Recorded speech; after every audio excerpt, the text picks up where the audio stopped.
সূরা রহমানে আল্লাহ বললেন কুল্লু মান আলাইহা ফানি ওয়া ইয়াবকা ওয়াজহু রাব্বিকা যুল জালালি ওয়াল ইকরাম ফাবিআইয়ি আলাই রাব্বিকুমা তুকাযযিবান। জমিনে যা আছে সব ভ্যানিশ হয়ে যাবে, নিশ্চিহ্ন হয়ে যাবে, শেষ হয়ে যাবে, সব বিলুপ্ত হয়ে যাবে, একজন ছাড়া। জোরে বলেন তিনি কে?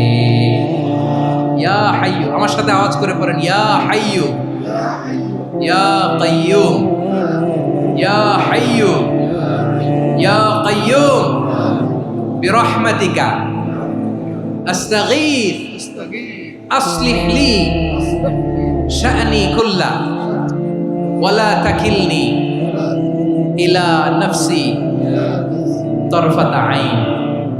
এভাবে দোয়া করলে আপনাকে বিপদ মুক্ত করবে কে?